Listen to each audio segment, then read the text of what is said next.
Good afternoon, everybody, and thank you for joining our event today.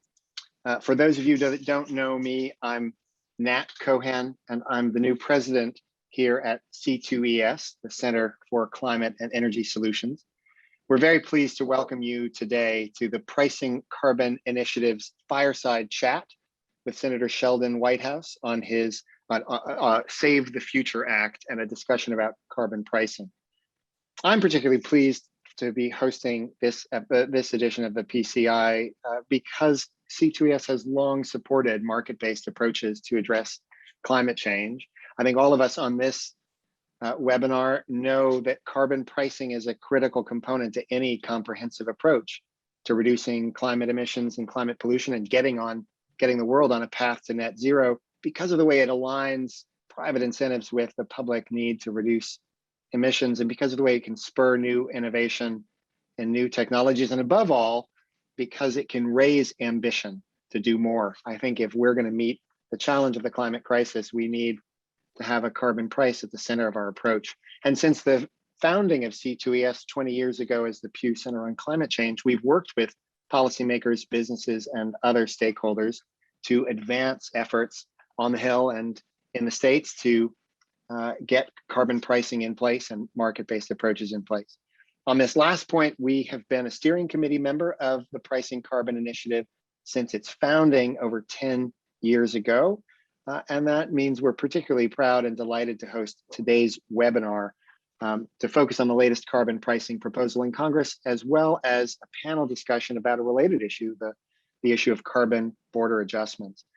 I'll begin in a minute, but I just want to cover a couple of quick housekeeping items. First, we are recording this webinar, and a recording will be made available on our YouTube page within 24 hours.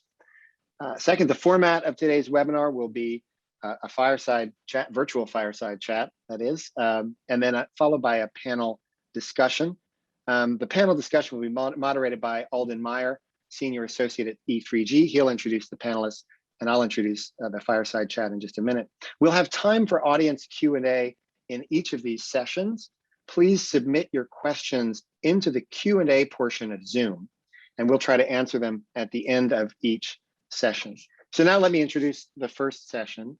We're particularly pleased and honored to have with us Sheldon Whitehouse, the junior senator from Rhode Island, who I think, as everybody on this webinar knows, is one of the most tireless champions of ambitious climate policy, and in particular of carbon pricing in the US Congress. So it's a particular pleasure to have him on to talk about his vision for carbon pricing and his latest legislation. And interviewing and talking with Senator Whitehouse will be Christina DeConcini, who is Director of Government Affairs at the World Resources Institute and the chair of the board of the Pricing Carbon Initiative. So with that, Christina, let me turn it over to you. And Senator, thank you so much for joining us today. So Christina. Thank you, Nat. Great to be with you as always. Wonderful. Well, Nat said everything that I was going to say about the thank you for being the tireless champion of climate action for so many years. Good. So you don't have to say it. Just on the floor, etc. So we really do appreciate that. But although this entire webinar is set up to discuss pricing carbon, and we do want to discuss that. Anyone who follows climate at all, we are on the edge of our seat to hear the latest update from you on what we hear is the bipartisan infrastructure framework moving forward. And if that is true, we have heard many times that that is key to getting to the reconciliation process, which for many of us on this phone, we hope to see the provisions in the President's American Jobs Plan that move climate forward in that. So if you could just give us an update and what your speculation is on that, it'd be great. Well, the plan is to move to proceed to the bipartisan measure, which is opening the legislative doorway to it as early as tonight. And if we can accomplish that and get that bill through the floor, I'm sure there'll be something of an amendment process, but I doubt it'll be substantially amended. And then we can clear that. And then the next step would be to move on to the reconciliation instructions, which is opening the reconciliation door to what would probably be weeks, maybe even a few months of negotiations to get to a reconciliation measure that we can then come back and pass. And I think we'll be starting off the initial framework of what we did in the budget committee of the $3.5 trillion framework. And we are constantly working to raise our ambitions on climate so that at the end of the day, we have a truly robust climate measure as part of reconciliation that puts us on a safe pathway to 1.5 degrees centigrade. So while the bipartisan measure doesn't accomplish much on climate, it opens the gateway to reconciliation, which will accomplish much on climate. So it's a happy day, we think. Well, I'm keeping my fingers crossed for that reason too. So thanks on that. So I do want to turn to pricing carbon, and there's 2 or maybe 3 topics I kind of want to cover with you. The first is your really extremely innovative bill, Save Our Future Act. I want to talk about that. And then I want to talk a little bit about pricing carbon and reconciliation. And if we have time, I'd love for the audience to hear your short thinking on the border adjustment piece. After you depart, we're going to have a panel and we're going to have staff from Coons's office and other experts on that. So we're going to talk about that, but it'd be really interesting to some people are confused on how it fits or doesn't fit with that price on carbon. So let me, if it's okay with you, I'd really like to start with this bill. It's everybody on this call supports the price on carbon, understands why it needs to be part of the solution, but this bill is incredibly innovative because it tries to tackle 3 big problems at one time. One is climate change with a price on carbon, but the other one that has been kind of sometimes a stumbling block on moving forward on climate is addressing the really gross inequities of local pollution on frontline, low-income communities of color. And then the next piece, which ties to that, is sort of the equity piece and how the revenues are going to be used to address both that and veteran fossil fuel workers. So do you want to spend a couple minutes just explaining to people what this bill does and how it does it? Because I don't think everybody's like completely up to speed on the details of it, but it is. So first of all, it's a very robust emissions reduction measure. A bill like this would instantly become the most powerful intervention in the Biden repertoire of interventions. And it actually supplements the other ones. They don't take away from each other.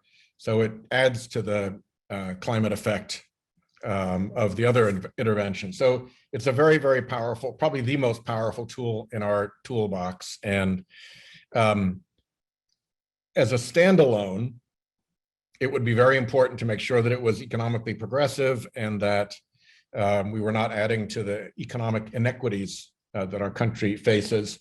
But as part of a $3.5 trillion measure that is hugely progressive, I think we can afford to be much more flexible about how you accomplish the progressivity of it. So I'm happy to negotiate to a comfortable place for the caucus with regard to how the money gets spent. That said, we do have 2 groups that we've worked very closely with, that we have a bit of an honor-bound consensus with. And one is the environmental justice communities. And I want to give Senator Brian Schatz of Hawaii a big shout out for his work coordinating with those groups. And the second is labor. We work primarily with the Utility Workers Association, but we've also been in close conversations with the mine workers as well, and have developed a proposal that aligns quite well with the proposal that the mine workers announced a few weeks ago, following an op-ed that I wrote with the head of the utility workers. So we've got at least the general framework for dealing with transitioning workers in the fossil fuel industry in a fair and effective way to a new economy. We call that our energy veterans package because, I think it's a nice and fair thing to say, look, these guys help us win the battle for economic dominance in the last century. They had no idea what carbon was doing to the atmosphere and to the oceans. That was often the realm of science. But they worked really hard, and many gave life and limb in dangerous conditions. And we should treat them as people who we're proud of and who worked hard and who conveyed to America an enormous economic victory. And the spirit in which we engage with them should be that positive spirit. So I think we're in pretty good shape with that. I think the Biden White House is as interested in economic justice as we are, and they're certainly as interested in working with the labor community as we are. So I think all those planets are beginning to come into alignment in a good way. Terrific. Just a little bit more on that bill, whether I know that all pieces of it might not be able to go forward in reconciliation, but regardless, it is really quite, we're very pleased to see it. Could you describe a little more about how you're putting a price, not just on carbon, but on local pollutants in frontline community areas, and how that would work and the revenue from that? Yes. Happen? We do expand beyond CO2 per se, and we do focus on local pollutants as well, because part of the hit against carbon pricing was, oh, all you smarty pants from think tanks are going to come in and you're going to figure out how to pull carbon dioxide out of the air with a lot of money, and we're going to be left still with the mercury. We're going to be still left with the air quality problems where it's going to be unfair and we're not going to be at the table. So we wanted to make sure that that was not the case. I think more broadly, the things to focus on are that, first of all, carbon pricing is very much alive and well. Every once in a while, I read an article that describes the death of carbon pricing, and I'm actually in the conversations. And let me tell you, the reports of the demise of carbon pricing are exaggerated. And I think there are some very public steps that are quite clear that show, some really positive directionality. The first is the methane fee, which instantly slots into the Biden portfolio as the third most effectual strategy behind clean electric standard and the electric vehicle expenditures. So it's a big deal, and it proves that pricing actually works. It's a foothold for pricing in the bill. The second is the border adjustment, which is not settled as to carbon pricing, but it's very hard to do a border adjustment without a carbon price because you don't have a common denominator across the countries. So I think I take that as a strong signal of continued interest in developing the surround of the border adjustment so that it actually becomes effectual.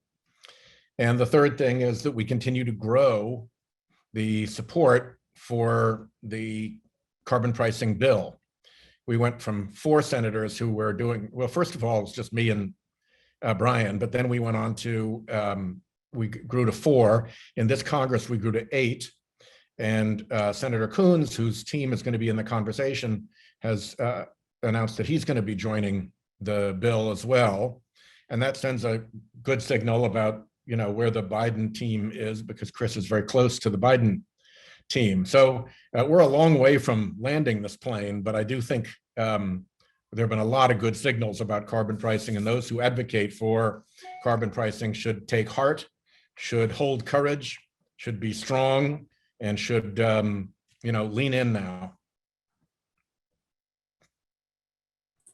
So, yep, I just say yes to all of that. I wanted to ask another question about the use of the revenues on the environmental justice front, and also on the veterans, energy workers. If you can expand a little more on what the use of, how that would be used for those communities to benefit them.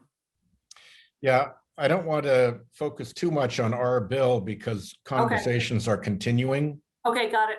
To see what's going to develop and what the entire caucus can support.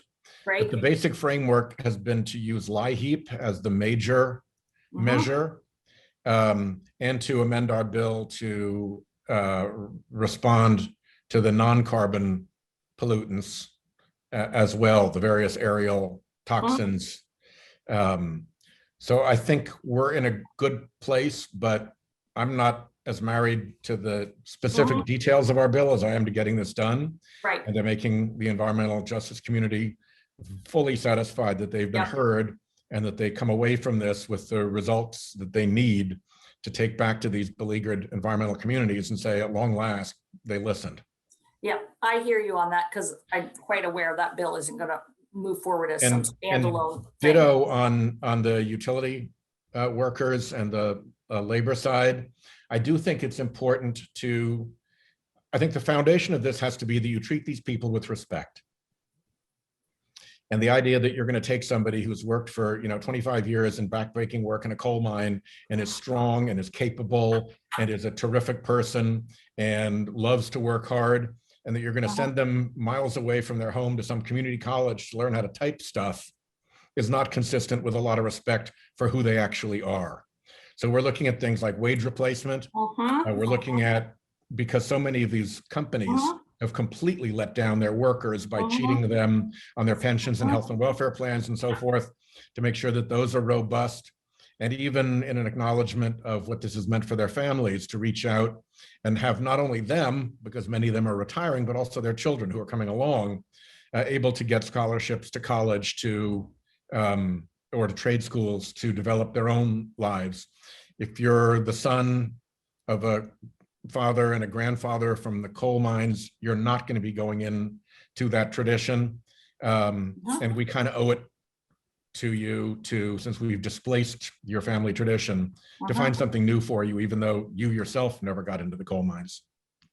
Yeah, I really appreciate that very much. And I think it's really will land and resonate, because we have heard consistently this idea like, well, just go to school and put in solar panels. It doesn't, I don't put solar panels in the exact same place where you had a coal mine. So that's like not. We definitely want to do the solar panels, but the idea that the mine worker outside of, Beckley, West Virginia is going to be doing that. No, you've got to meet these people where they are. They are, right. And what their needs are. That's the important thing. Yeah, great. And you got to meet them there with respect for what they accomplished, because they really did work damned hard. And before we knew what was going on with climate, we enjoyed an unprecedented economic boom in world history in America, largely thanks to their suffering, their labor, their hard work, their ingenuity, their perseverance. Yeah, so we already have one question, so I'm going to just kind of take it because it just jumped in. It's from George Hammer from the Business Climate Leadership. And he's asking, which I'm sure a lot of people on this call want to know. So since you're telling us that you think that carbon pricing is alive, unlike the Atlantic article that buried it recently, and that it has a shot in reconciliation. His question, and I think a lot of people's questions on this call, because people are supportive of what you're trying to do, what is it that organizations, particularly, but individuals too, but organizations, there's a lot of organizations on this call, can do to help you with that now? What's the play? So the thing that is, I think, most difficult on my playing field right now is the fact that despite considerable corporate support from C-suites in corporate America, none of the trade associations are taking this seriously. And none are leaning in to push for strong climate legislation, not even carbon pricing. People in my line of work are interested in what CEOs have to say, but we live day to day with what the trade associations are telling us. And we particularly live with what the big monsters like the US Chamber of Commerce are telling us. This is particularly true on the Republican side, but to a certain extent, moderate Democrats also want to understand what their position is. And, a group like the US Chamber brings massive lobbying, like 3 times the next biggest lobbying presence in America. It brings, on top of its massive lobbying presence, electioneering, including spending a lot of anonymous dark money in elections. It brings a strong litigation presence, both in courts and in agency proceedings. And in all of that effort, it's still damned hostile to any serious climate legislation. And these are the real signals that Republicans listen to. What a CEO says in their Park Avenue headquarters is nice, but when none of the corporate apparatus of, I should say, when none of the political apparatus of corporate America has been switched on this subject, that's a really deafening silence that everybody in Congress is noticing right now. I mean, this is our world. You know, if we're all the meerkats, we know perfectly well when the hyenas are around and when they're not. And, you know, above the hyenas, you know, the worst of all is the big, the big lion of the US chamber, which can make and break Republican careers. So when the chamber isn't helpful, when none of the trade associations, not the bankers, despite what they're being told by the, you know, national banks, not the insurance association, despite what they're projecting for losses, not the beverage association, despite their, you know, really wonderful corporate efforts, not the tech companies. You know, you can kind of go through the list of all the major trade associations and nobody's picking up the phone, nobody's making any effort whatsoever. And that is incredibly visible to people in my line of work. So the acid test really should be, what have you got your trade associations doing? And what have you got the big corporate lobbying associations doing, rather than what have you put out in your last press release? Because the press release has about as much impact as a speck of dust floating by, and the position of the trade associations is something very impactful and real. So the biggest thing is to get the trade associations off their rear ends and engaged on this. And I would add also, you know, beware the false friends in the mix. It was really disturbing to me after the American Petroleum Institute said that it supported carbon pricing as a general proposition, that within 2 days of us announcing our methane fee, they were out saying they were against it. So if you're for carbon pricing, why the hell are you against methane pricing? The only common denominator I see there is that they felt, just like that Exxon lobbyist said, that they could safely be for carbon pricing because they didn't think it was going to happen. But once methane pricing made it into the $3.5 trillion Democratic budget agreement, and suddenly it was real, well, suddenly maybe they're not for it so much any longer. So we got to be really wary of false friends, as well as trying to wake up and motivate those who are sitting this out, which is every corporate trade association right now. So I really appreciate that. I've heard that many times, but you know, we're one of the many people that deal with corporations, and we do actually get the CEOs to come in to say that they're for this, but I know that money Which is talks. great, and it helps. I know, but money talks, and where you put your money, and if you're if where And you the trade put your money association is is going to throwing be there people out of next year, and the year office. after that, and the year after that. When you're running for re-election, you're going to want their endorsement. And when they're just whistling and looking out the window like nothing's happening, that's a really loud signal. So I want to, well, I think I'll switch, and I might come back to this question I have, but there's a couple questions in the chat about the border adjustment. And so I'll just put these two together. One is, are trade associations worried / interested in that, or where are they on that measure?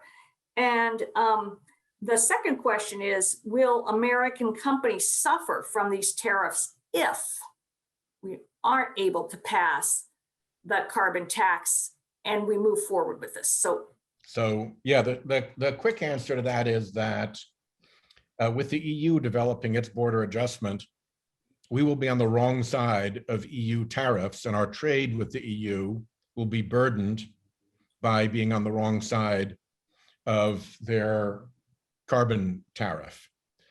The good news is that if we step up and join them, or have our own carbon price with appropriate border adjustments, it's pretty clear that American manufacturers are going to win big time against our competition in China and in India. And we know that because we have a general sense of the carbon density of different industries. And so we have a very strong general signal as to, if we go to a border adjustment, who wins and who loses. And we really come out quite strong winners, but not if we refuse to play the game. Then we're on the losing end of the border adjustment that is already underway at the EU. And I hope that in November, we'll have enough engagement on this that we can join them in some form of common trade and border adjustment.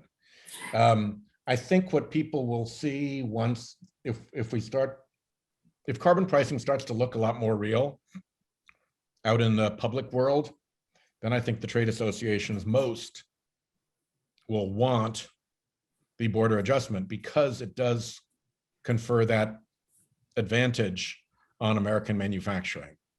But it's not like they're showing up and saying, we really want a border adjustment, which from a practical point of view kind of depends on a carbon price, but we're not going to take any position on a carbon price. In fact, we don't even want to talk about it.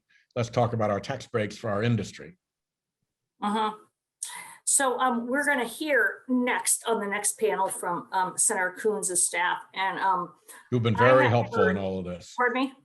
Who've been very helpful through all of this. Right. They and Peters have designed this, but there's some questions. First of all, I just want to say, we want the carbon price to be part of reconciliation. I don't think there's anybody on this call that's not totally in there, but that's our goal. Yeah, I know. And so we're behind you more than 100%. But do you see a scenario where the border adjustment would pass anyway, even if you didn't get all the way to the carbon tax and a reconciliation package? And I know that's not what you want. Yeah. So is it so not what you want, you don't want to answer it? That's okay. No. There are two technical problems with that. One, getting a border adjustment that will survive reconciliation scrutiny by the parliamentarian is no easy measure. And if we do, in fact, produce a carbon price, then the pressure will be on from across the country to make sure we have a border adjustment. And so that can pass, I think that ought to be able to be passed legislatively in pretty bipartisan fashion once it's clear that we're going to be carbon pricing. So, I mean, I think at that point, even the Chamber of Commerce would likely support that. And people might grind their teeth on the other side of the aisle about the carbon pricing, but they will want the border adjustment as long as the carbon pricing is real, because it makes such obvious sense. It's also not entirely clear that the tariff authority that the president has, which the previous president used rather recklessly, some would say, might not be able to bear on this in some way, but I'm not an expert on that. But it's hard, again, to do border adjustment between different competing nations if you don't have a common denominator as to what you're comparing. And pricing carbon is the obvious way to make that common comparison. So there's a technical problem with how does it actually work? There's a parliamentary problem of can you actually pass it? And that's why I think it needs to kind of be tied in together as something that we work out with the White House under the president's broad trade authority, or that we work out that there's an agreement that this bill will pass once we're done with reconciliation. Yeah, so I want to just give one little comment on that, and then I think I'll just ask you one last question. We told you we'd just keep you to 35 minutes. But on that, the way that this is just a comment, the way that Coons-Peters bill is written, that I understand, is that it would try to figure out what the cost was based on regulations in place on these industries in the United States, which people at D-R.I think would be quite challenging to do, maybe not impossible, but incredibly challenging. Whereas if you have a price, it's a very clear thing. Boom, that's what it costs per ton. But moving to a different question that somebody has asked, the White House has been— Remember that this wasn't really on anybody's screen until it popped up in our budget committee conversations. Yeah. So Chris's office responded very, very, very rapidly to fill in a bill that fit generally the border adjustment category that we had added only days previously in the budget conversation. So they shouldn't be held to the standard of, you know, this is a bill that's been worked on for years, it's been fully vetted, all that kind of stuff. This is an opening bid. And I think it's hugely important directionally. And I am very, very supportive of what Chris and his office have done. But, you know, there's a lot that's TBD and it's a very technical area. Yeah, and just to be clear, I'm very supportive too, and I'm sorry if that didn't come off like that, because what we have heard actually is that even if this isn't paired with a tax from their office, they've been saying, and the rest of people can hear what she has to say after this panel, that it still is really important in terms of, you know, carrot stick type of thing, right? To signal like, well, if this is really becoming an urgent situation, if we've got all these trading partners that are there. Okay, so I'm going to ask you one thing I'd say to that is that as we try to make sure that our Senate firewall is effective on a really powerful climate measure and reconciliation, we are not operating in the dark. We have, by my count, on the Senate side, 4 different expert modeling agencies who are contributing their work and comparing their work so that we're dealing in, you know, the best scientific information we have about what outcomes will be. And so it's going to be really important in looking at any of these allegations about what will be very effective or not, to have them go through that modeling process and see whether it actually turns up with big emissions results or not. And we are undertaking that effort to make sure we are on the right track and that we know what we're doing, and not just buying a pig in a poke that may sound good and may make the groups happy and may meet, you know, political muster, but at the end of the day doesn't actually deliver on climate. Yep. Okay, so one last question, and that is that the White House has been very articulate that they want a clean energy standard or something along those lines, and announced it in their American Jobs Plan.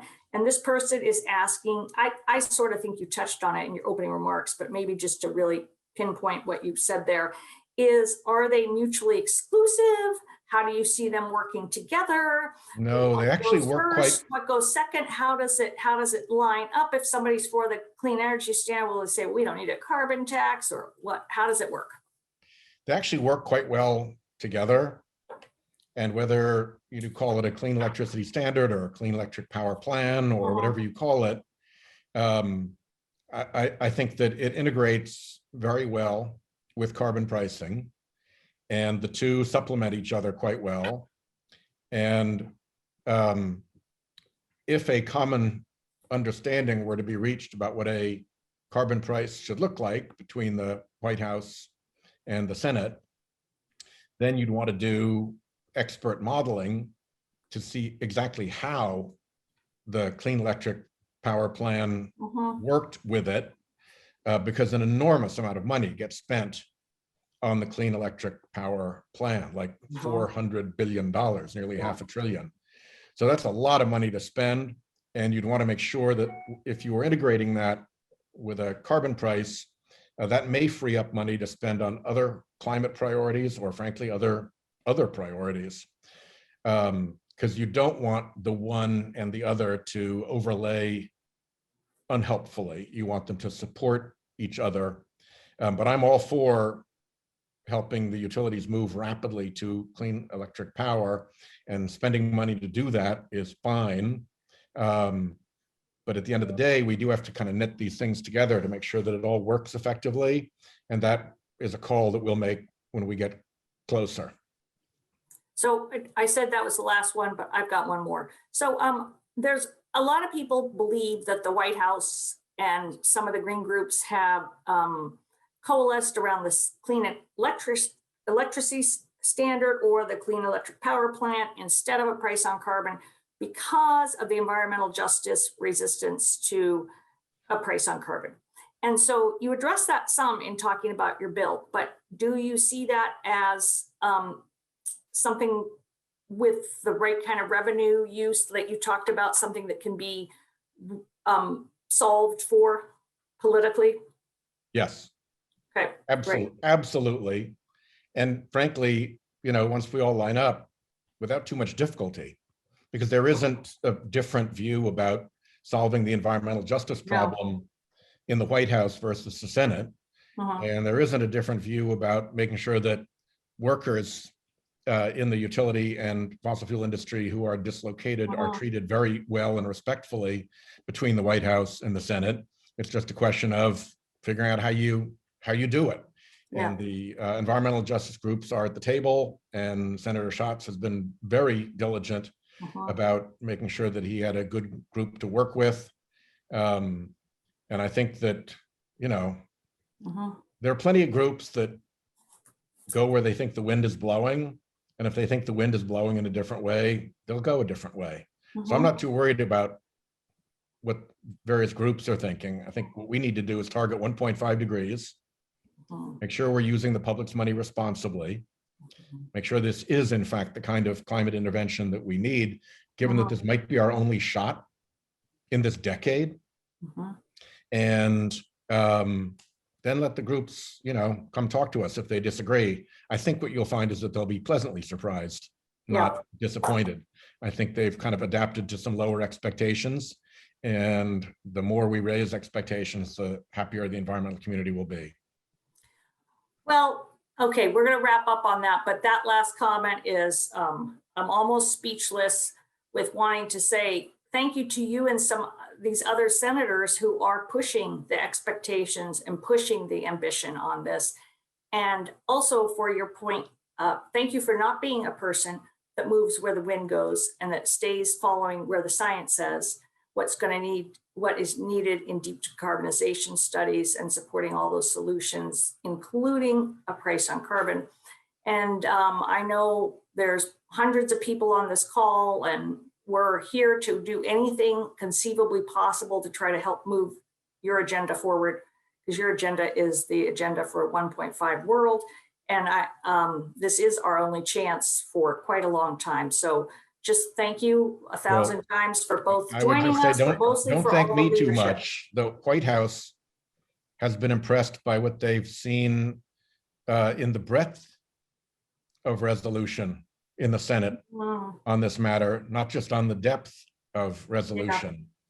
And while not everybody wants to come forward until something is agreed, there are a very considerable number of senators, well beyond the ones who are already co-sponsors of carbon pricing legislation, who are urging us on and want to make sure we get this done. And they include people in leadership and major committee chairs. So there's a very broad thing here. This is not the Sheldon project. This is a broad Senate firewall. Oh, that is just so great. Leaves me feeling more optimistic than I felt for a long time. So thank you so much for joining us, Senator. If we were in a room, we'd be deaf with the applause. So thank you, and thanks for your continued leadership and fighting. Thanks for everything you all are doing, and don't forget those damn trade associations. Okay, we'll keep trying on that. Thanks. Okay, great. Well, that was wonderful, I thought. And now I'm going to turn the rest of this over to Alden Myers, who I don't really think needs any introductions from anyone, but he's a senior associate at E3G, the third generation environmentalism. And he's been really a key player in this pricing carbon initiative since its genesis, and more or less the moderator or king of all our sessions. So with that, Alden, I'm not going to sign off. I'm going to sign off my video and turn it over to you, because now we're going to be able to have a very interesting conversation about the border adjustments piece. So thank you. And I also wanted to say, you know what, I should have said this at the top. I want to say thank you very much to C2ES, to Nat and C2ES, who have always been involved in this project. But thank you for partnering with PCI to host these sessions once we moved into this Zoom space. I'm really looking forward to that. So with that, thanks. And Alden, the floor is yours. Thanks, Christina, and thanks to you for a fascinating conversation with Senator Whitehouse. I think that got us off on a really good note. We're now going to turn into a deeper dive on one of the aspects that he discussed, which is carbon border adjustments. We have an all-star panel with us today. We're going to start with Pascal Lamy, who is the former European Commissioner for Trade, Director General of the World Trade Organization for 8 years, and very deeply involved in the formulation of the European Union's carbon border adjustment mechanism. So he's going to start with an explication of what is the CBAM, what does it mean, where does it go from here, and what does it mean for the US? Then we're going to hear from Anna Yelverton, who is an Energy and Environment Legislative Assistant for Senator Chris Coons. You heard Senator Whitehouse talk about his partnership with Senator Coons on the carbon pricing front, and Anna, together with her counterpart Tom Erb from Representative Scott Peters' office from California, has formulated what's called the Fair Transition and Competition Act. So she will talk about that. And then we will hear from Katrina Rourke, who is the Vice President for Research at the Climate Leadership Conference. And like me, Katrina is a longtime participant in the pricing carbon dialogues. Before coming to the CLC, she worked for the R Street Institute, and before that with former Congressman Bob Inglis, who is a hero to many of us for his work on carbon pricing over the years. So what we're going to do is hear from all three of the panelists. You can put your Q&As in the question box, and we will turn to them after we've heard from all three panelists. And I know it's going to be a fascinating conversation. So with that, let me turn it over to Pascal. And thank you, Pascal, for joining us. I know it must be quite late in Europe. You're muted.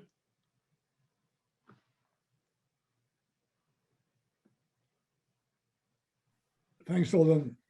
And not a problem. Yes, it's a bit late, but I think the topic deserves a bit of effort on both sides. So thanks for including me in this conversation. As you said, one of those who've been thinking about what an EU CBAM should look like once the decision to have one has been taken.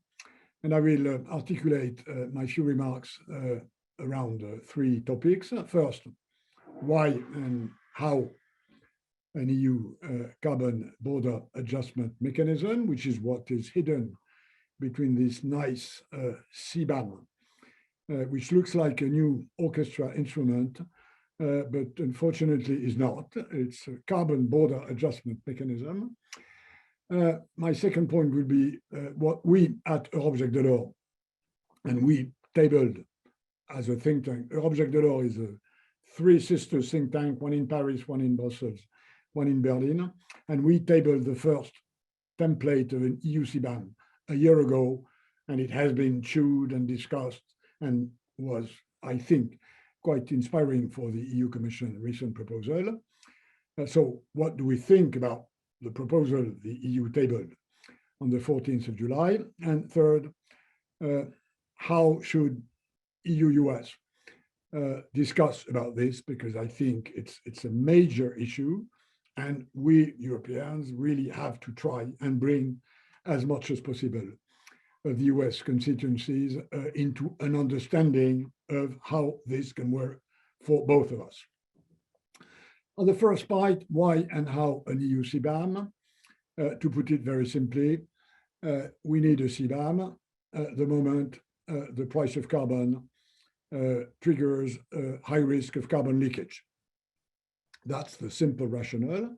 We know that carbon leakage is a recognized issue. It's in the G7 recent communique. We have to address this problem. And in the European Union, we've reached a level of carbon pricing, which increases seriously this risk, which, by the way, have already materialized in some areas, like imports of electricity. We noticed that in the draft legislation, which was tabled in the US, it's meant to kick in 2023 from the moment the US price would be at $45 in 23. The EU price, which is 45 euros, the EU price yesterday was 51 euros. So we are already well ahead in explicit carbon pricing. We have, as Europeans, what we call a first mover disadvantage, given that we are way ahead of others in carbon prices. We have to tackle this problem before others, which of course generate a series of issues. But the big advantage we have is that we have a system, which is the European trading system, which is been there for a long time, and which now is such that carbon price increases to the levels where it should, and it will keep increasing in the future. So the carbon border adjustment mechanism in the European Union is a mirror of our European trading system.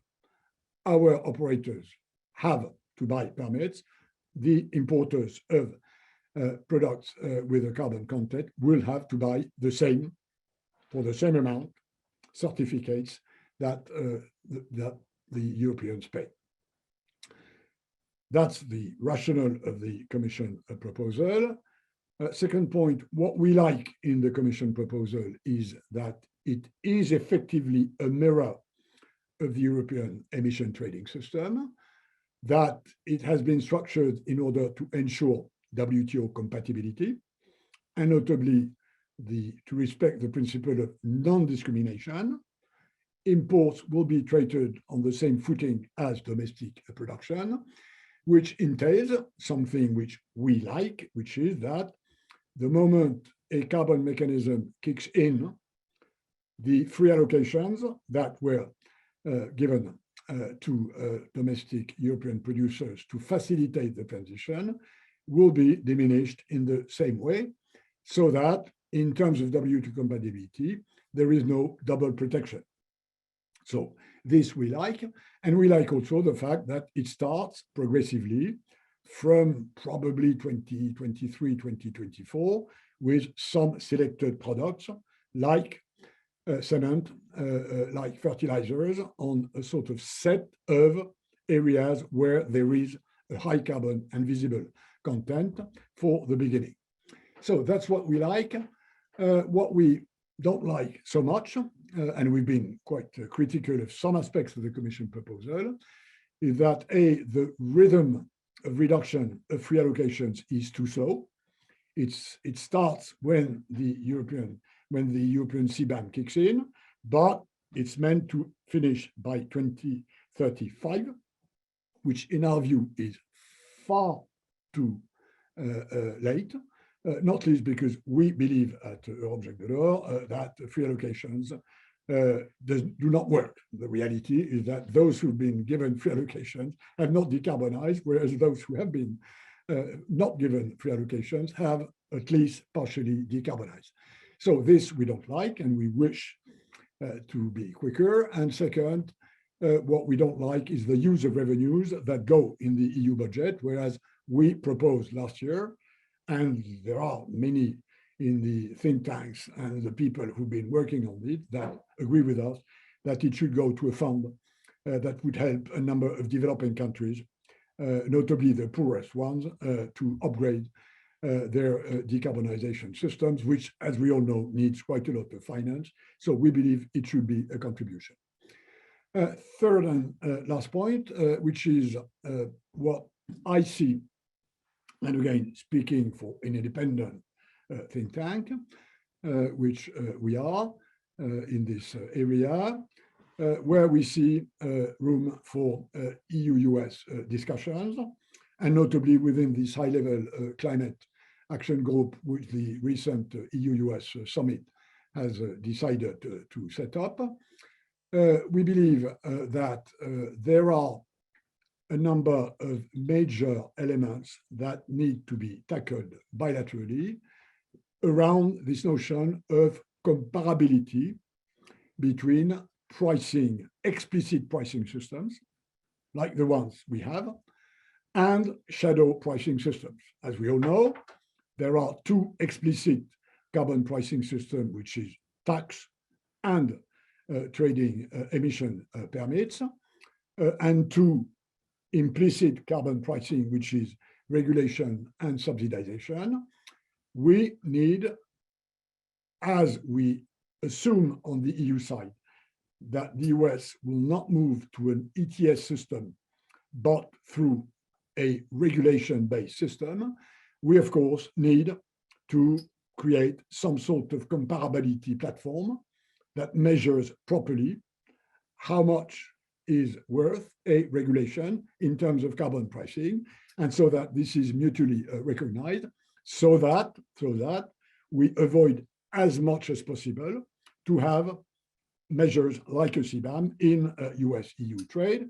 It won't be the case at the beginning because the products that have been chosen are not seriously traded with the US. So we have a bit of time to work with you on this. And then, of course, there is a host of other complex technical issues, which is around determining the carbon content independently of whether you address it through a regulation or through some sort of explicit pricing like the ETS.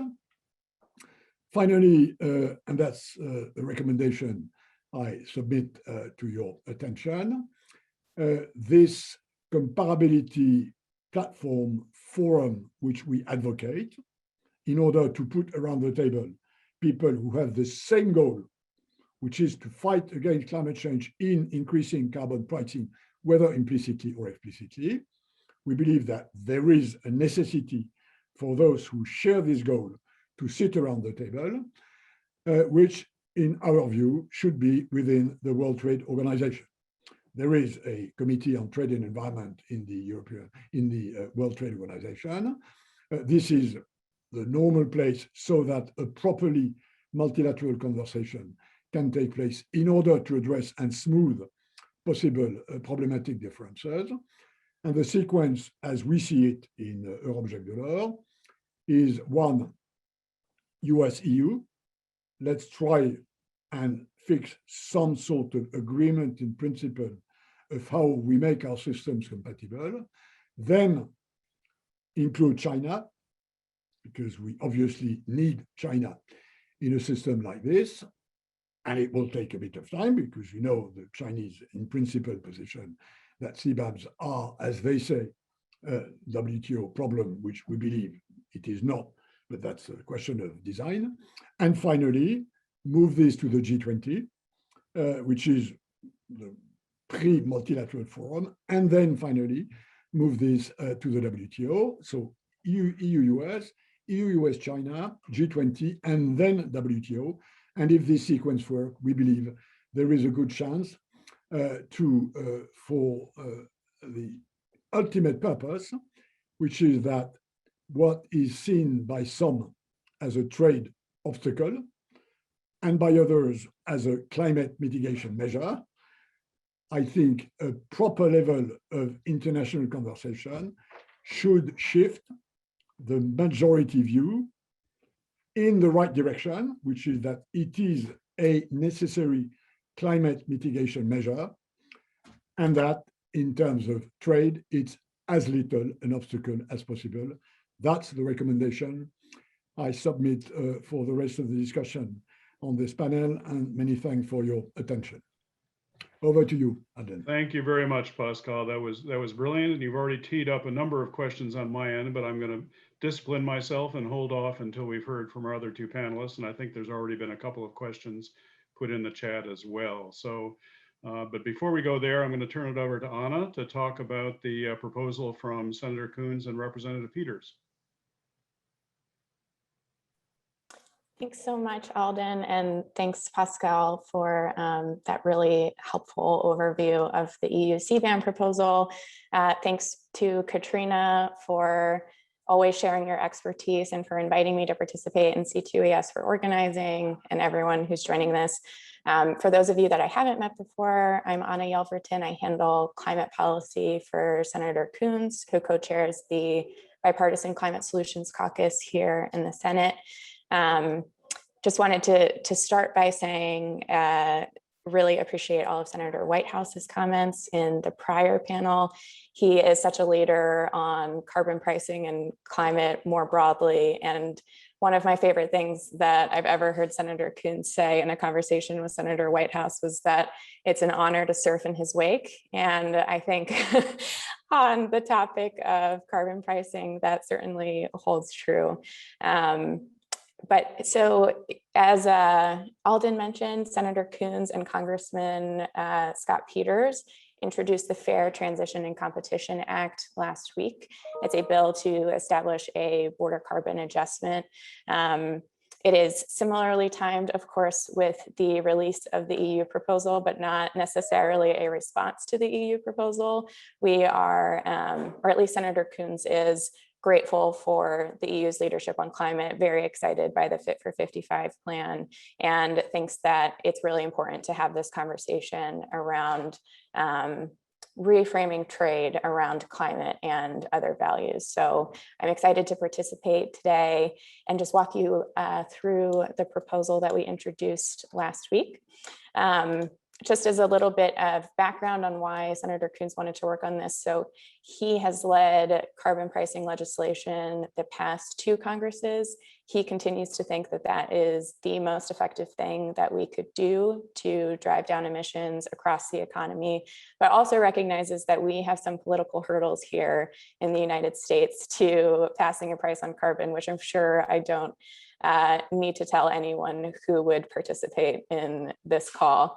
So we've been, over the past 1.5 years that Senator Coons has led the Climate Solutions Caucus, been trying to identify where there are areas for bipartisan cooperation. And I think that because of industry support for market-based mechanisms and the important role that groups like C2ES and others have played in really driving the conversation around carbon pricing, there has been a shift here on the Hill of people being more open to it.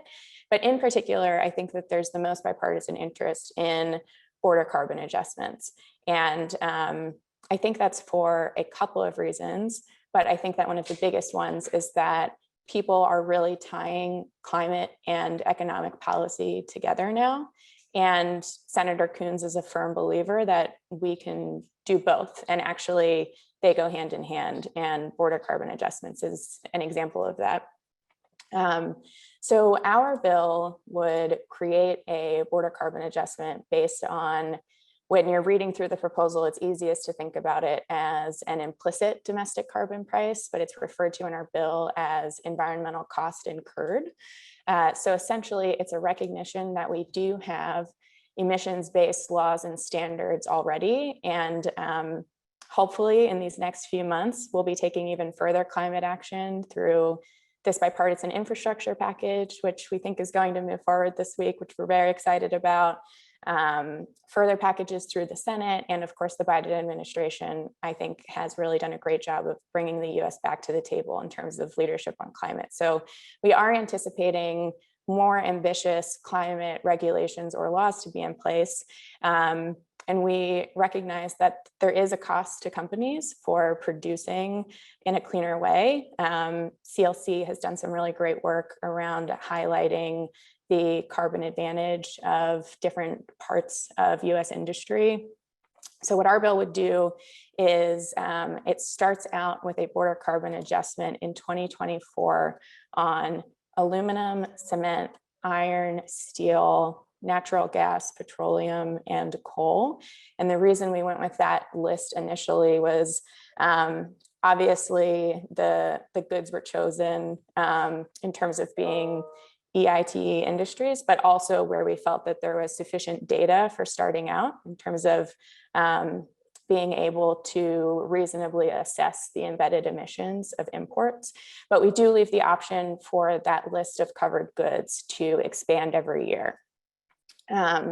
So the way that our bill works, because we don't have a domestic carbon price, is that for each of those sectors covered by the BCA, the administration will determine an environmental cost incurred, or the average cost to companies within those sectors to comply with emissions related laws and regulations. And then that cost incurred would act as a carbon price in terms of assessing the fee at the border and be multiplied by the embedded emissions of the product.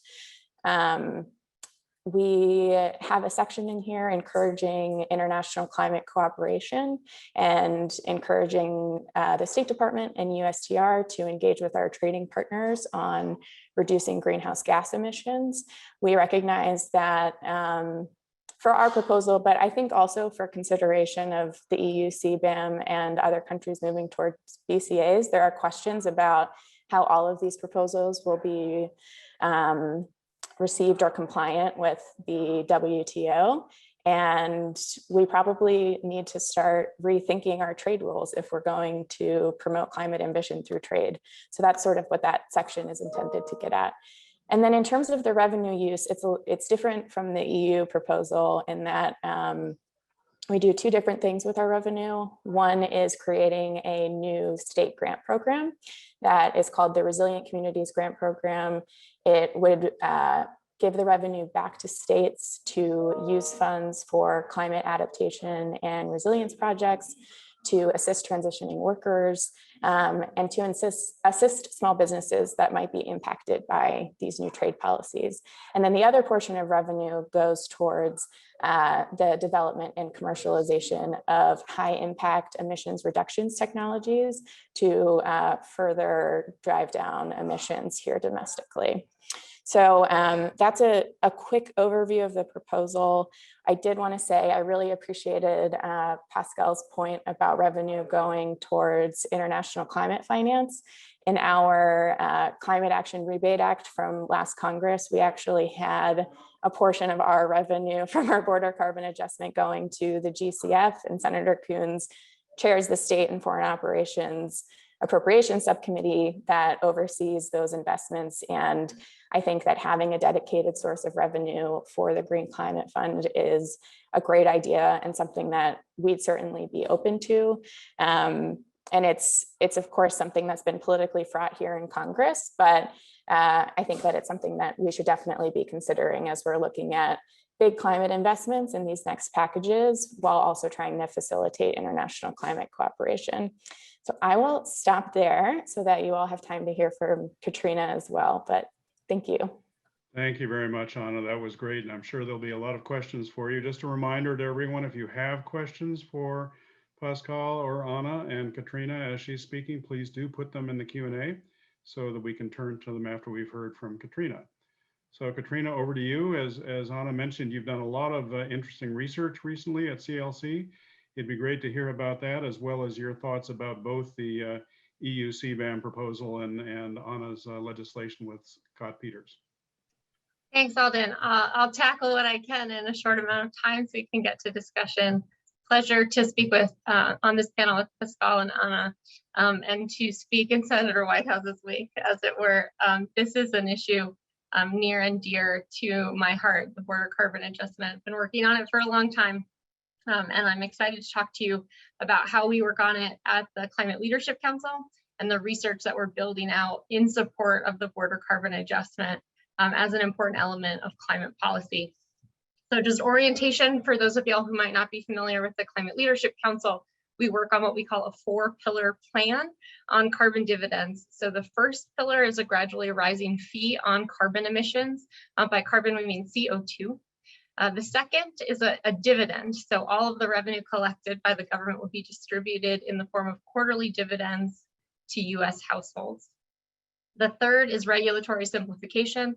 Because there's near universal consensus that the carbon fee is the most cost-effective way to reduce emissions, and we want to make sure that that's the driving force where it's most effective. So a narrowly tailored system to roll back regulations where the carbon fee is going to be driving huge reductions in the economy. And then fourth and finally, the topic du jour, border carbon adjustments, which we think are an important part of increasing climate ambition, getting business to the table, and building consensus towards moving to a sort of a new framework in global trade and climate around cooperation, recognizing the climate imprint of traded goods.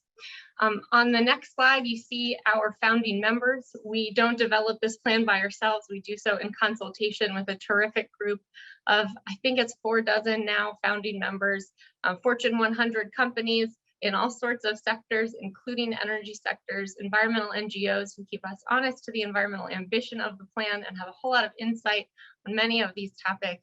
And then this group of bipartisan individuals who are really devoted to figuring out how you design this effective climate policy and anchor us in a bipartisan position here.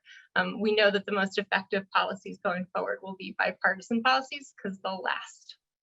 So let's dive in to some of the work that we've been doing at the council. It's been alluded to several times on this call already, first by Senator Whitehouse, and it is, as Anna alluded to, a terrific opportunity for bipartisan interest and cooperation. We call this literature the carbon advantage. We released our first study on the subject in September of last year.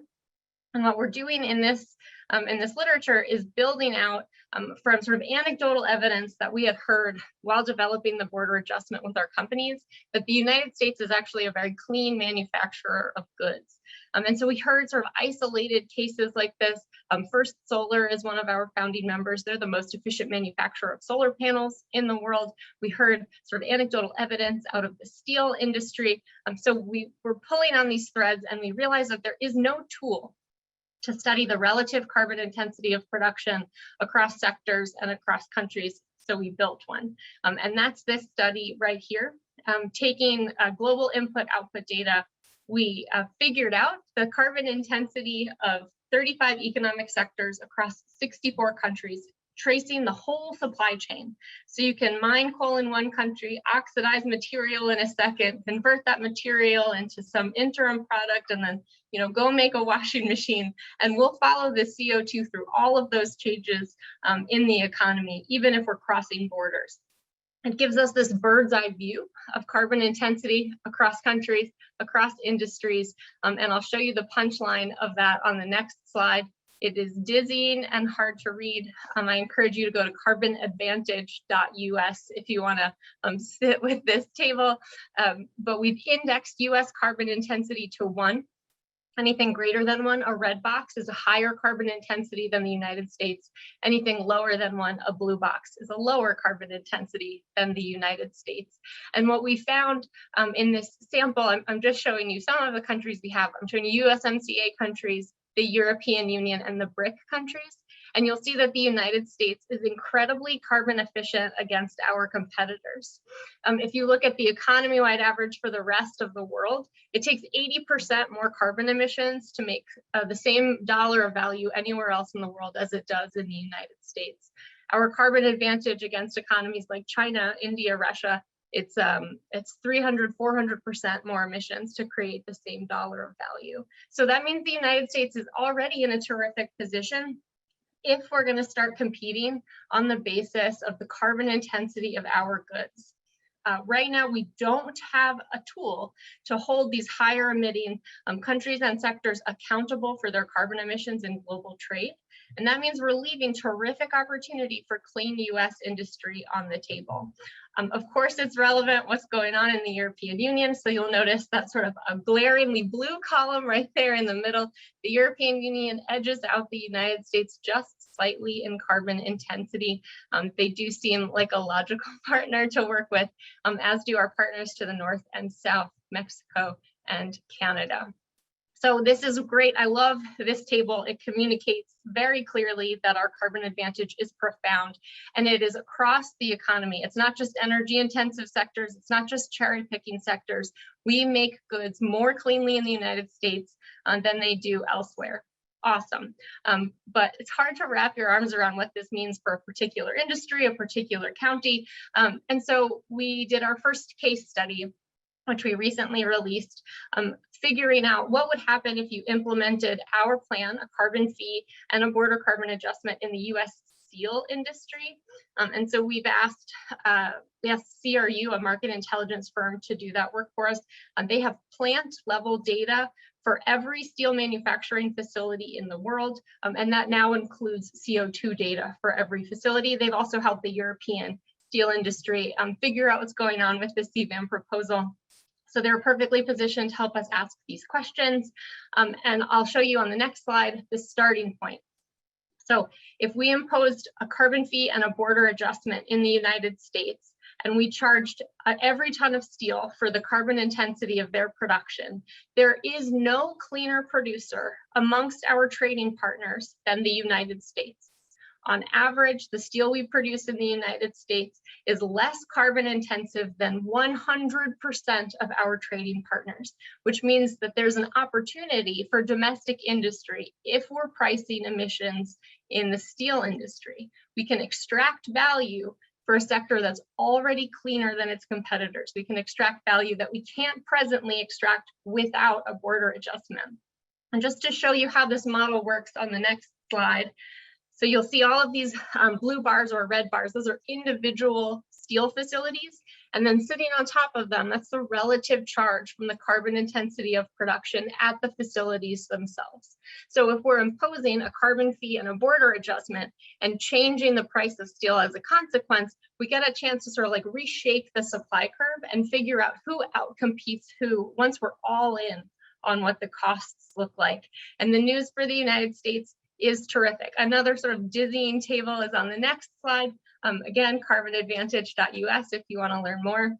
If we impose a carbon fee and a border carbon adjustment, we can cut the imports of steel to the United States in half and drive up the manufacture of steel in the United States by 8 to 10%, depending on the product type.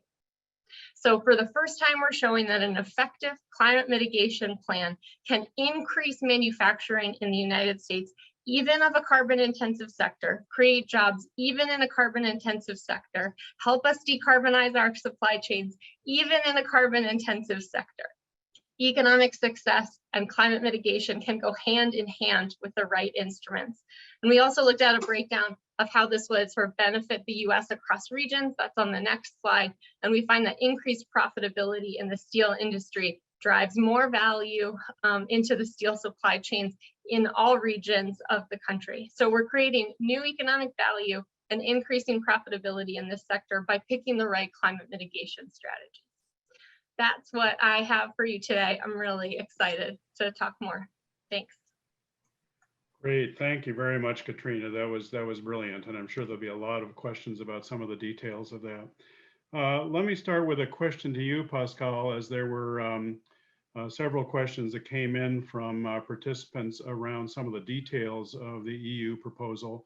There was a lot of interest in your comment that there would be some recognition by the EU for implicit carbon prices, such as the type that Anna was talking about in the Coons-Peters proposal.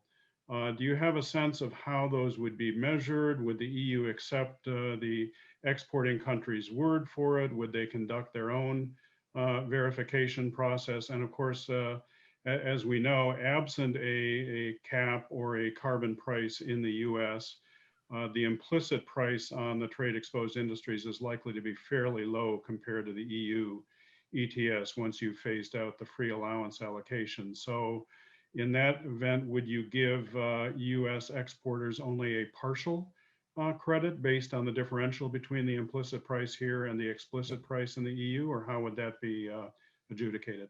Well, there's behind this a host of technical questions, which I tried to put in my quick remarks under this comparability basket.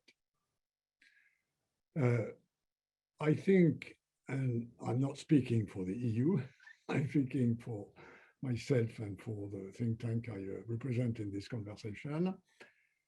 I think if there's an EU dream that the whole world will have an ETS 20 years from now, forget it. There is a specific reason why we have an ETS system in the European Union, which is A, that European public opinion is ahead of others in the understanding that you have to price carbon in order to address climate change. And second, it happens that taxes at EU level have to be decided by unanimity, whereas the European trading system is for decision at a qualified majority. So the reason why you have an ETS is because we don't have the institutional capacity at EU level to have a full carbon taxation. And this was exemplified in the 90s. I remember I was the chief of staff of Delors at the time, and he made sure that the commission would table a full-fledged carbon tax system. That was in 1992, just before the Rio conference, and he wanted to go to the Rio conference with this proposal in hand, and the member states never agreed unanimously to that. So I think the vision from the EU that the ETS will contaminate the rest of the world, I think is not founded, starting with the US. We know that for the moment, this is not the way to go because of political problems, which I think have to be recognized. The fact that China is testing an ETS, seen from where we are, is a good thing, but it is testing. So there will be a necessity to compare various ways of tackling implicit or explicit carbon pricing. This will be complex.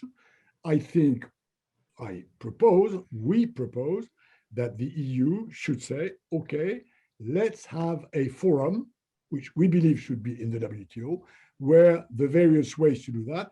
For instance, what you suggested, which is that if the EU calculation done with enough understanding on the EU side, on the US side, which of course necessitates a lot of conversation, a lot of contact in good faith, starting from the fact that a Biden administration, contrary to a Trump administration, will be serious about addressing climate change and decarbonizing the US economy. We believe that a Biden administration is serious. We're not that clear on how they're going to do that. And we know that there are lots of political hurdles, which we've heard from Anna, for instance. There is a bit of a strange thing if you compare the US and EU position, that a CBAM in EU is a consequence of decarbonization, whereas in what we heard today, a CBAM in the US is a trigger for decarbonization in a way.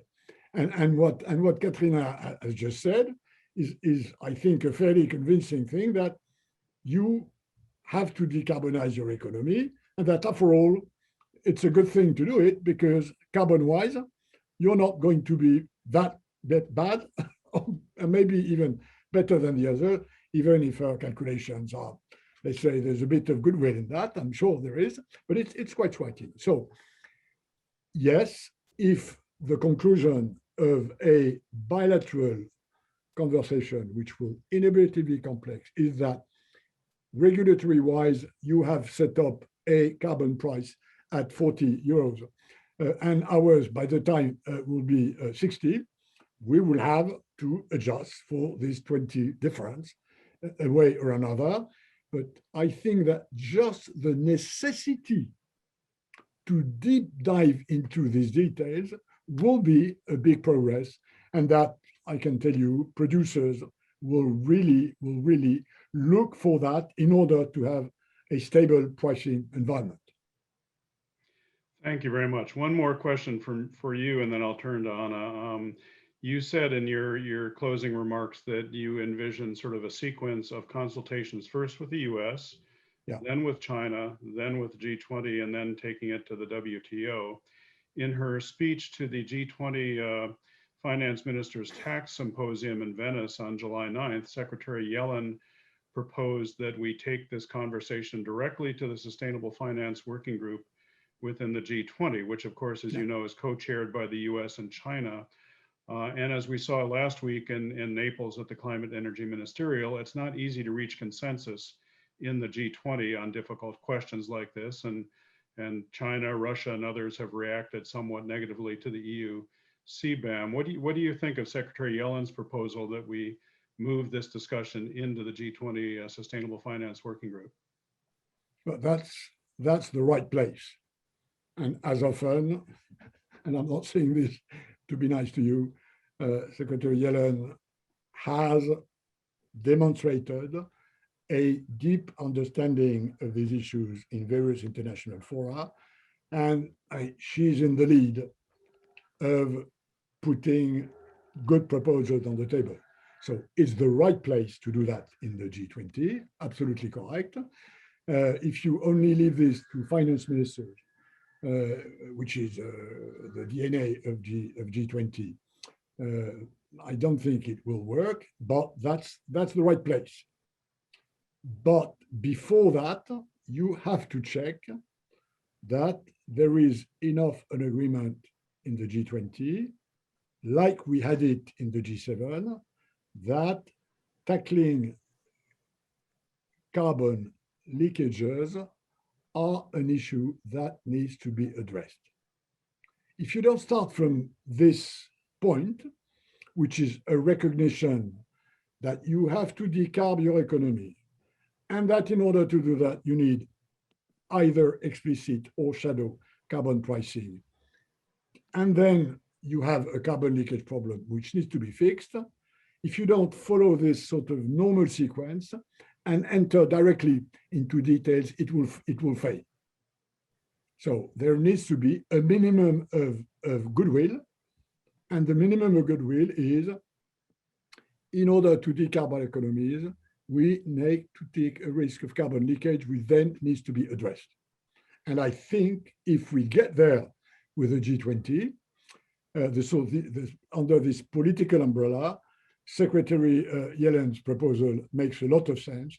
And I know that within the European Commission, and I don't think I disclose any specific secret, I know that within the European Commission, in the DGs that have been in the lead for constructing this carbon leakage, they share Secretary Yellen's view that this is the right place to go.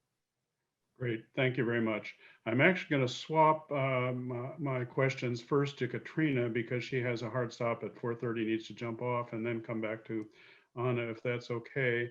Katrina, there's a question for you from Mark Washkow in the Q&A, who's interested in learning more about the measurement of carbon intensity for chemicals and pharmaceuticals that was done in your analysis. He notes that the EU and the US Senate border adjustment proposals don't address the chemical sector as a whole, and wants to know how he can find out more about how CLC determined carbon intensity for the chemical sector. And then there was another question about, based on your findings, why isn't US heavy industry jumping up and down in support of carbon pricing on the Hill? If you could just say a little bit more about the sort of ramifications of your research for advocacy.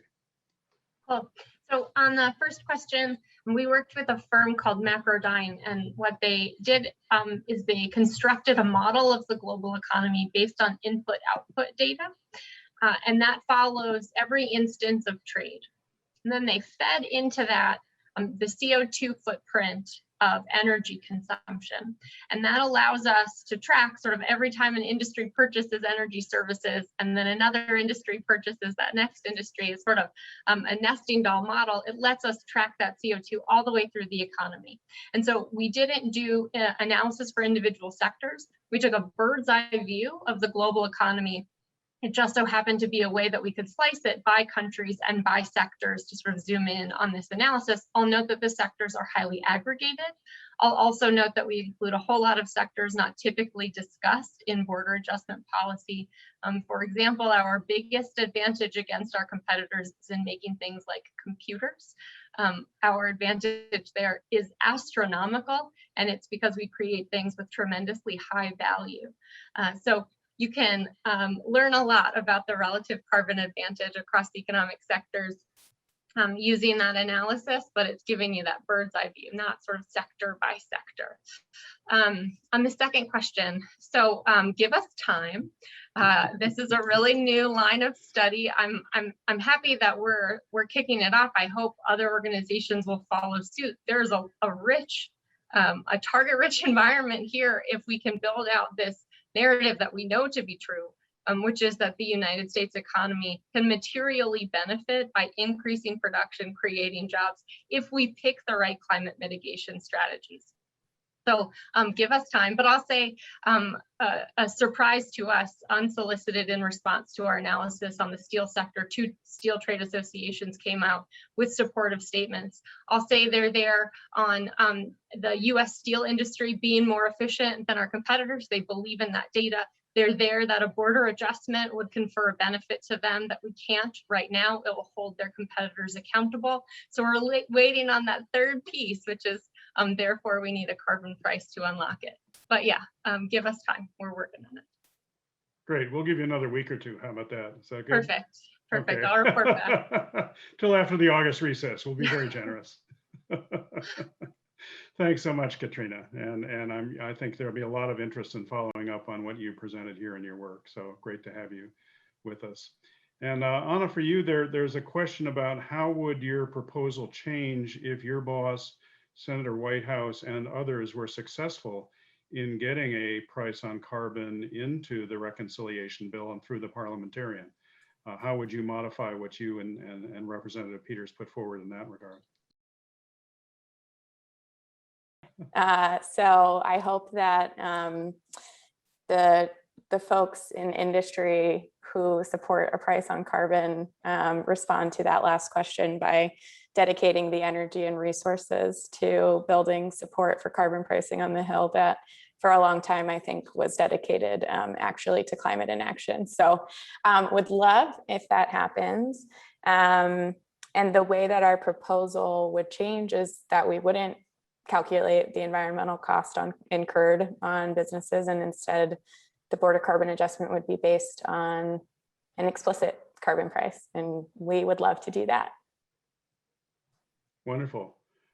Maybe a question for you, both you and Pascal, which is of course the converse of import duties or charges is export credits for exports to countries that have more carbon intensive products like steel. Would that be a feature of either of your visions for this, or the corresponding export credits? It's not included in our proposal currently, partially because of wanting to use the revenue to deal with the impacts of climate change and to further emissions reductions, and also because of some concern about furthering the protectionism narrative if the revenue is going directly back to companies. So it's not included in our proposal right now. That's not to say that we're not open to it or considering it. It just wasn't something that we felt comfortable making a policy decision to include, at least for introduction, but certainly welcome everyone's feedback on that point. Okay, and we have a different position. In the initial piece, which we published a year ago, which we have sort of taken stock of with all the debates in the piece we published just a week before the Commission tabled its proposal, we advised against an export rebate system for one simple reason, which is WTO fragility. And we have to be very careful about WTO sort of compatibility and consistency, because no doubt there will be litigations in the WTO the moment an EU CBAM kicks in. And our legal analysis is that export rebates in the WTO are only clearly allowed if it's about offsetting indirect taxation, consumption taxation, which if the consumer is abroad, you are allowed to rebate for exports, like VAT, for instance. The CBAM not being a tax and being on the producer and not on the consumer, in our view, does not open the door for a WTO compatible rebate. This is discussed within the European Union. Some industry groups have found lawyers that have written that under this and this and this and this condition, it might be compatible. That's not our view. And by the way, it is not at this stage. It is not in the initial Commission proposal. Now, we will see what our Senate, which is the member states, and our House, which is the European Parliament, will say now that the proposal will be discussed in both our houses. Wonderful. Thanks for that very clear explication from a former Director General of the WTO. So you know whereof you speak, obviously, on this. There's a very interesting question from Edward Barbier that's come through, which says, it's true that environmental regulations put an implicit positive price on carbon, but there are subsidies, notably fossil fuel subsidies, that put an implicit negative price on carbon. Thus, such subsidies also need to be taken into account in making calculations on CBAM and international comparisons of carbon pricing. So maybe to all three of you, how would you think about taking fossil fuel subsidies into account in calculating this? And of course, you could even stress this to cover different levels of regulation, for example, on fracking of natural gas, which some would say gives the US a very high price advantage in terms of natural gas inputs with what are seen as somewhat looser restrictions than maybe Europe, for example. So any thoughts about that sort of negative price on carbon and how to take those into consideration? Maybe Katrina, start out since you have to jump, and then go to Pascal and Anna. I was going to say, I do have to jump, but thanks for having me. Sincere thanks. This was a whole lot of fun. And I'll leave you to tackle these questions of negative carbon prices. Thanks so much, y'all. Okay, thanks. Thanks very much, Katrina. Sure. Pascal, any thoughts or Anna about negative carbon prices? I think, it's an interesting theoretical economist idea. It deserves a bit of thinking. I would advise against complicating even more a CBAM system, which is inevitably complex, but let's not add too much complexity. We know that we have to address this subsidization of fossil energies. We've known that for 20 years. We've been discussing this in the OECD, in the G20, we know that. And frankly speaking, I think the main issue for the moment is let's get rid of coal. That's the big thing. It's not all, but it's the big thing. Let's start with getting rid of coal, whether it's subsidized or not. And then we will see what we do with gas. And then we will see what we do. And we have a debate within the European Union about nuclear energy. But I think there are other ways to tackle more directly, including in an international agreement, fossil fuel subsidization. For instance, through a G20 position, rather than complicating the carbon pricing, domestic carbon pricing, and CBAM with an issue like this. That's my sort of gut reaction. Thank you. Anna, any thoughts on that?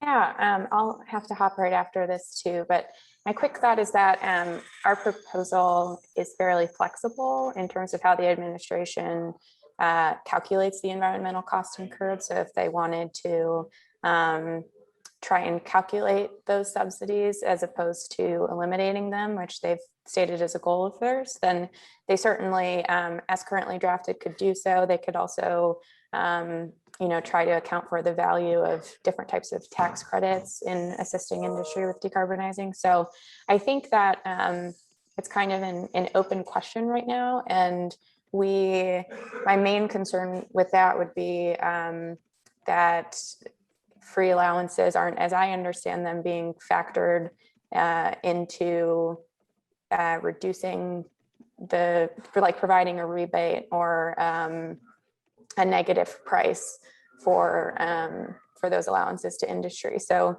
I think just trying to ensure that we're balancing, keeping domestic manufacturers competitive while also truly accounting for the actual cost, I think is important.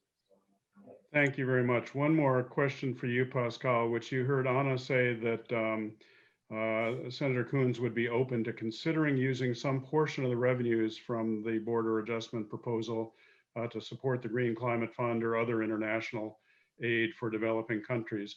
I've been serving for 10 years on the advisory committee for the German International Climate Initiative, which uses a portion of their revenues from their ETS for such purposes. Would there be openness within the EU to also using a portion of the border carbon adjustment revenues for that purpose? Now, our position at Europe Jacques Delors is that the full proceeds of carbon adjustment should go to funding developing countries' decarbonization. The reality is that there will not be that much money coming from the CBAM, notably because it kicks in very slowly, and that at the end of the day, the CBAM is a measure, the fate of which is to disappear. At the end of the day, we're all talking about CBAM, but knowing that at the end of the day, if we do what we have to do, there'll be no CBAM at the end of the day. And I think this paradox has to be featured in the conversation so that people don't start dreaming, oh, this is going to be plenty of money that will come in public coffers.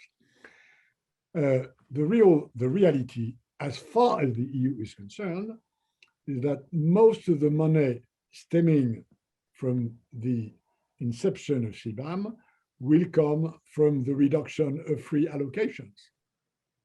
This will be where the money will come from, because if you reduce free allocation, by definition, you increase paying allocation, and this is where the big money will come from.